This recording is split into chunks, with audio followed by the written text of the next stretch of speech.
कांग्रेस के दबाव में इन लोगों की हिम्मत नहीं हुई। जबकि महायुति सरकार ने आते ही इस शहर को छत्रपति संभाजी नगर का नाम दिया।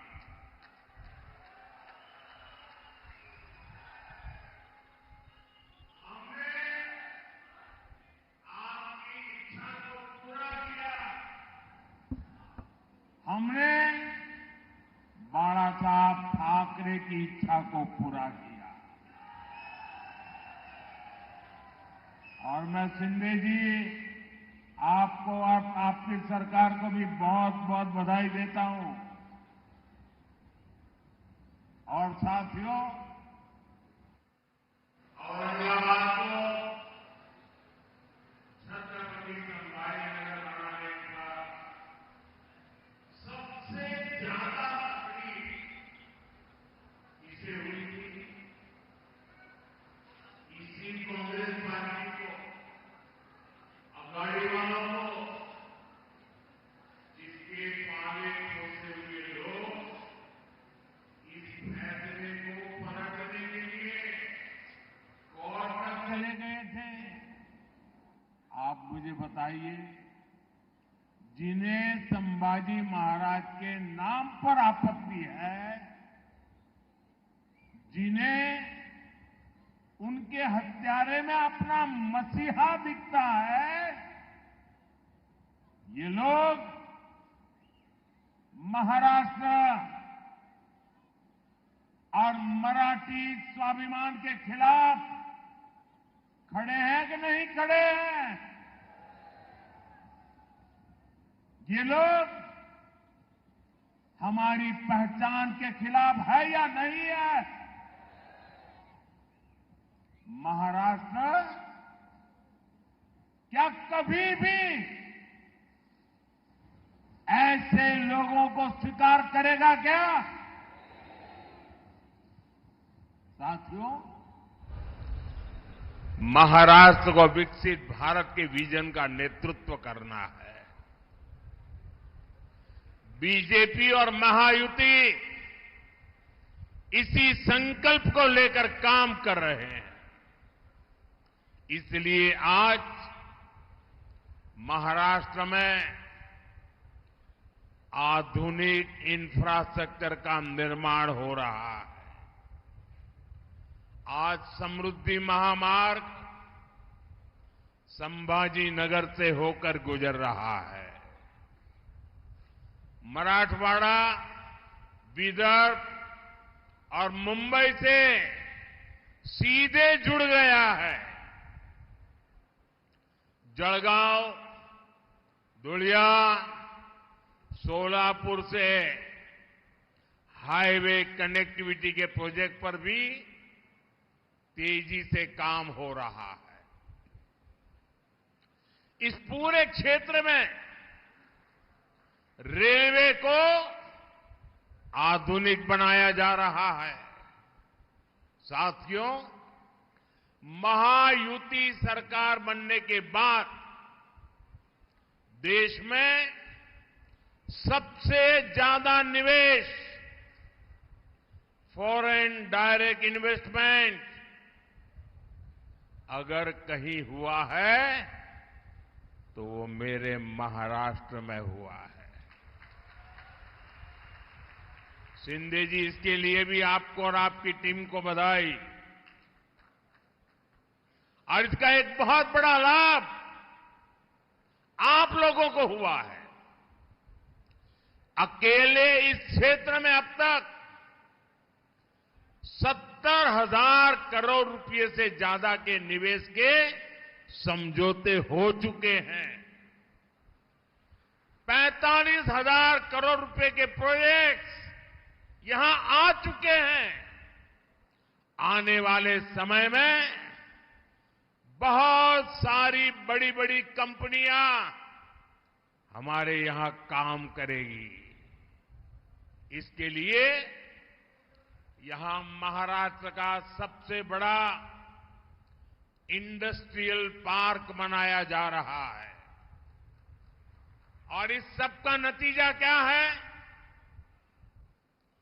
ज्यादा निवेश, ज्यादा कंपनियां, यानी संभाजीनगर और मराठवाड़ा के युवाओं को ज्यादा से ज्यादा अवसर, ज्यादा से ज्यादा रोजगार। साथियों, महाराष्ट्र में विकास के इस महायज्ञ के साथ ही हमारी सरकार विरासत का अनुष्ठान भी कर रही है। भगवान विट्ठल के भक्तों की सुविधा के लिए हमने पालकी महामार्ग का निर्माण करवाया है। महाराष्ट्र और मराठवाड़ा के लोग दशकों से मराठी को अभिजात भाषा का दर्जा देने की मांग कर रहे थे। मराठा गौरव से जुड़ा ये काम भी बीजेपी ने ही पूरा किया है। साथियों, अगाड़ी वालों ने महाराष्ट्र की परेशानियों को बढ़ाने के अलावा कोई काम नहीं किया है। मराठवाड़ा में लंबे समय से पानी का संकट रहा है, लेकिन कांग्रेस और अगाड़ी वाले हमेशा हाथ पर हाथ धरे बैठे रहे। हमारी सरकार में पहली बार सूखे के खिलाफ ठोस प्रयास शुरू हुए। महायुति की सरकार ने वैतरणा और उल्लास सब बेसिन से पानी मराठवाड़ा तक पहुंचाने का फैसला लिया है। जब देवेंद्र जी सीएम थे तो उन्होंने जलयुक्त शिवार योजना भी बनाई। जलयुक्त शिवार योजना से मराठवाड़ा में जल संकट सुधरना शुरू हुआ था। लेकिन भाइयों बहनों, बीच में 2.5 साल के लिए इन अगाड़ी वालों की सरकार आ गई थी। इन्होंने इस योजना को भी बंद कर दिया था। जब महायुति की सरकार आई तो ये काम दोबारा शुरू हुआ। छत्रपति संभाजीनगर में पानी की सप्लाई के लिए महायुति सरकार ने 1600 करोड़ रुपए से भी ज्यादा दिए थे। इस पर भी अगाड़ी वालों ने ब्रेक लगा दिया था। अब जब उसे दोबारा शुरू किया गया है तो इस योजना की लागत बहुत बढ़ गई है। इसके लिए अब केंद्र सरकार अलग से 700 करोड़ रुपए दे रही है। ये फर्क है महायुति और अगाड़ी वालों में। ये फर्क है बीजेपी और कांग्रेस में। आप मुझे बताइए, महाराष्ट्र में सरकार पानी और सूखे से मुक्ति दिलाने वाली होनी चाहिए या इन योजनाओं को ठप करने वाली होनी चाहिए? ये अगाड़ी वाले बूंद बूंद पानी के लिए आपको तरसाएंगे। तरसाएंगे कि नहीं तरसाएंगे? इसलिए विशेषकर मैं माताओं बहनों को कहता हूं, ये अगाड़ी वालों को घुसने ही मत देना, वरना आपको पानी के लिए भी तरसा के रखेंगे। इसलिए मैं कहता हूं, भाजपा महायुती आहे तर गती आहे, महाराष्ट्राची प्रगती आहे. साथियों, महायुति के लिए हमारा किसान हमारा अन्नदाता है. विकसित महाराष्ट्र का सबसे मजबूत स्तंभ है. यहां कपास के किसान बहुत बड़ी भारी मात्रा में है. हमारी सरकार कपास किसानों की आय बढ़ाने के लिए भी हर संभव प्रयास कर रही है. महाराष्ट्र में टेक्सटाइल पार्क खुलने से स्थानीय कपास उद्योग को बढ़ावा मिलेगा. किसान सम्मान निधि के तहत महाराष्ट्र के 1,20,00,000 किसानों को 33,000 करोड़ रुपए से ज्यादा उनके खाते में जमा हो चुका है. छत्रपति संभाजीनगर के ने भी 4 लाख से ज्यादा किसानों को, यहां मेरे किसान भाई बहनों को फायदा मिला है. महायुति सरकार की नमो शेतकरी योजना की वजह से किसानों को डबल पैसा मिल रहा है. साथियों, हमारी सरकार सोयाबीन किसानों को संकट से उबारने को अलग से 5,000 रुपये दे रही है. महायुति सरकार ने सोयाबीन का न्यूनतम समर्थन मूल्य 6,000 प्रति क्विंटल करने का भी वायदा किया है. अगले 5 वर्षों में किसानों का फायदा भी बढ़ेगा, उन्हें नए अवसर भी मिलेंगे. हम इस प्रयास में लगे हैं कि अब हमारे किसान भाई बहनों को बिजली बिल की चिंता ही ना हो. इसलिए हम हर खेत तक सोलर ऊर्जा पहुंचाने में जुटे हैं. बड़ी संख्या में सिंचाई के पंपों को सोलर पंप में बदला जा रहा है. यही नहीं, हमने डेयरी के काम में जुटे किसानों की भी चिंता की. हम गोपालक पशुपालक किसानों को किसान क्रेडिट कार्ड की सुविधा दे रहे हैं.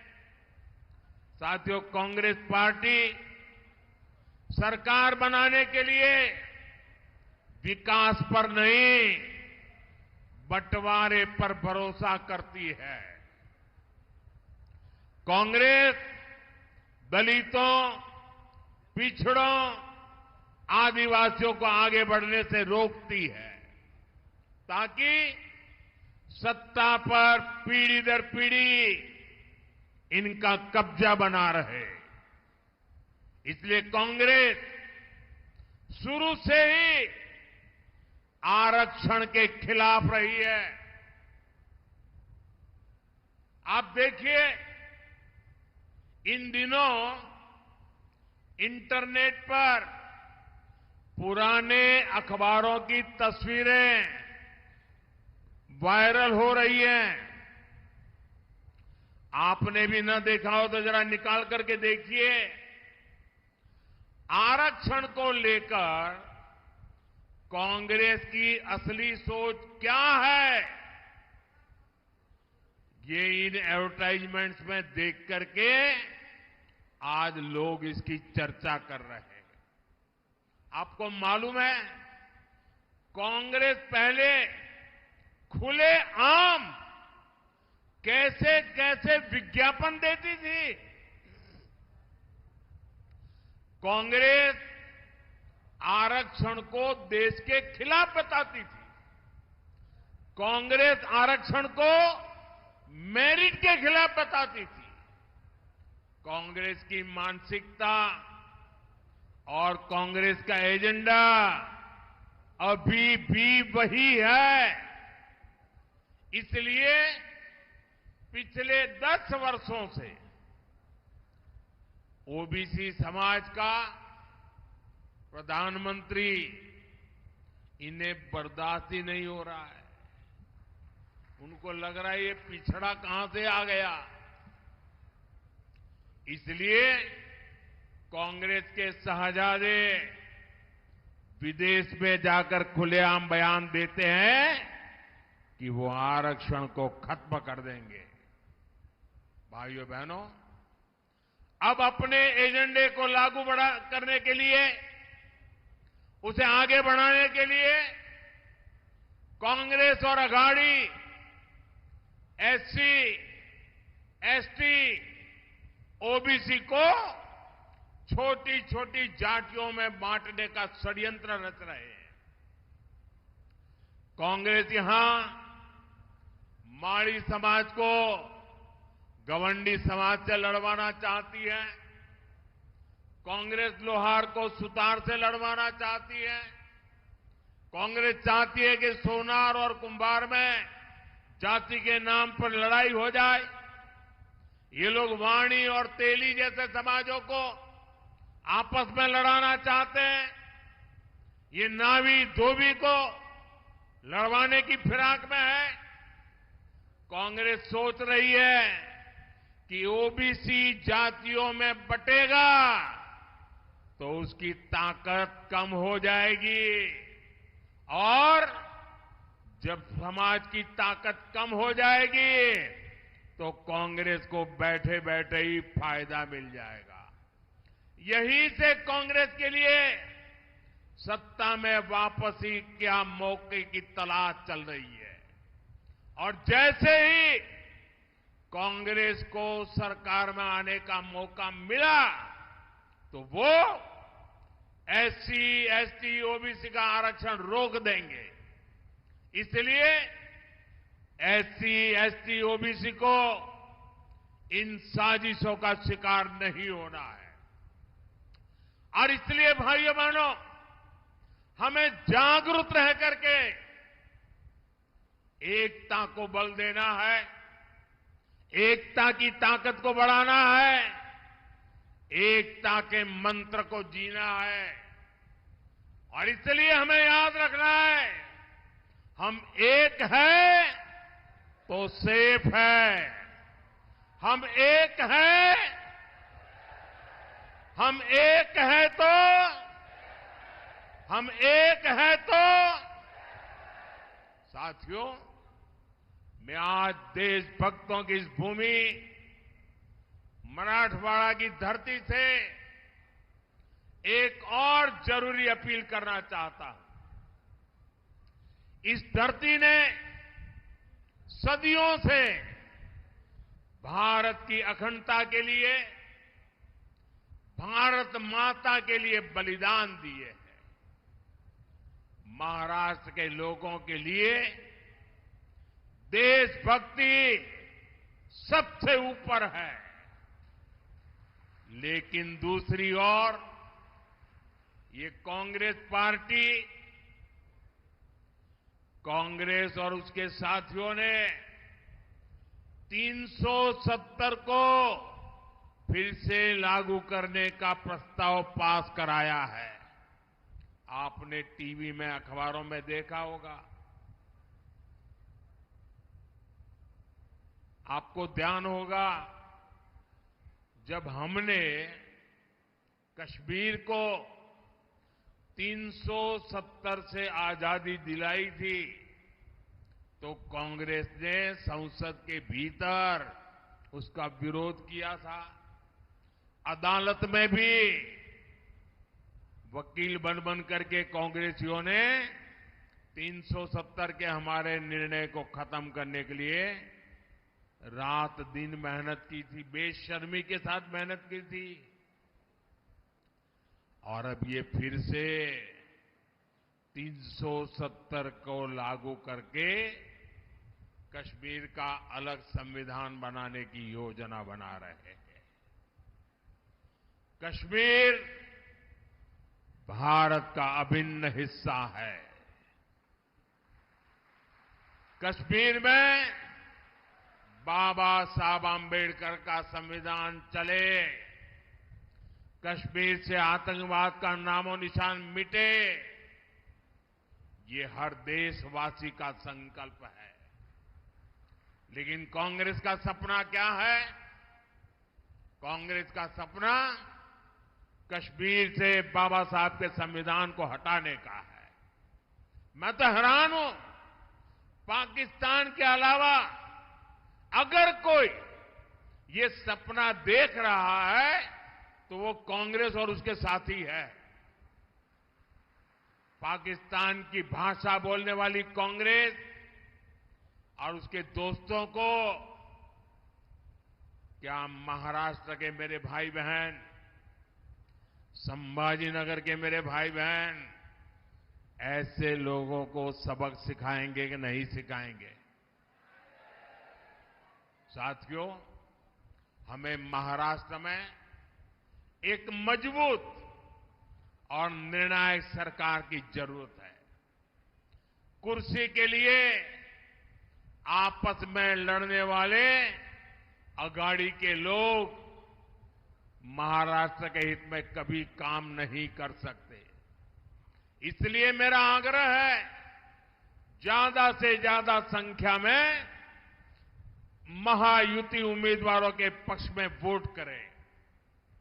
मैं आपको भरोसा दिलाता हूं, अगले 5 साल में महाराष्ट्र विकास की नई ऊंचाइयों को छुएगा। इसी संकल्प के साथ आप सबका ये प्यार, ये आशीर्वाद, इसके लिए मैं आपका बहुत बहुत आभारी हूं। मेरे साथ बोलिए, भारत माता की, भारत माता की, भारत माता की। बहुत बहुत धन्यवाद।